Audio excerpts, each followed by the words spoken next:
The first sight of her came not in daylight but in that strange twilight before storms, when the sea dims to slate and the horizon forgets its distance. Jean Bart B did not arrive. She surfaced as though the ocean had carried her too long and finally tired of the wait. What slid into view was not gray steel but midnight lacquer, a shadow folded into the shape of a battleship. Observers said she moved without bow wave. The water separated for her, not against her, as though unwilling to touch. Black paint bled reflections of a sky that was not present, constellations no one recognized stitched along her flanks like scars. From her funnels rose no smoke, only a shimmer like heat, distorting the world behind her. She was a twin but inverted. Where Jean Bart had survived her battles scarred yet steadfast, Jean Bart B carried the posture of refusal, as if she had declined history itself. Her lines were the same but reversed in intent, turrets like clenched fists, bridge like an altar of shadows. Sailors swore the anchor chain rattled in rhythms too precise, repeating sequences that pressed into their skulls like incantations. Her transformation began when the first wind shifted. The tricolor that once marked her kind now pulsed black and silver, fabric dissolving into strands of smoke. Gun barrels stretched longer than physics permitted, their rifling faintly luminous like the throats of abyssal beasts. Along the hull, rivets wept oil that never spread upon the water but sank straight down, vanishing as if the ocean were thirsty for it. The air around her changed.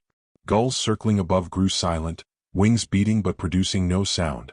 Compass needles spun toward her no matter the bearing. Watches stopped. The few who dared approach said the air smelled not of salt or fuel but of iron filings and burned paper. In every porthole, a shadow leaned, watching but never moving away. She carried the echo of war differently. Not as memory but as hunger. In her presence, the Battle of Casablanca replayed itself without ships, only sound, detonations reverberating in cloud, tracer fire scratching across empty sky. Jean Bart B seemed to feed on those noises, hull vibrating like a drum.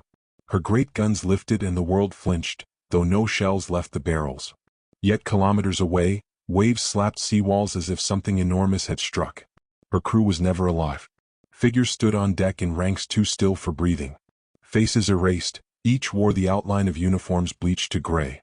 Their salutes rose in slow sequence, as though timed by a clock beyond human invention. Lanterns along the deck glowed not yellow but blue, casting shadows upward instead of down. Some said these were not sailors but reflections of sailors lost, projected outward from the ship's own abyss. Then came rupture. The horizon folded like paper.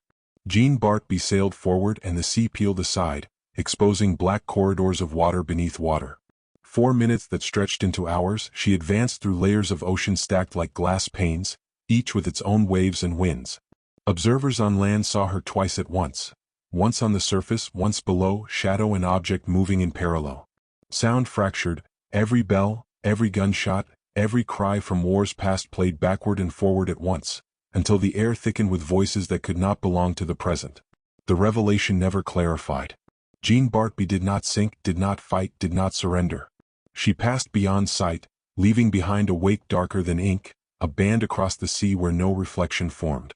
That wake spread outward, invisible by day but glowing faint under moonlight, a scar the ocean refused to close. To this day, mariners whisper that when storms coil off the Atlantic, a black battleship rises within them.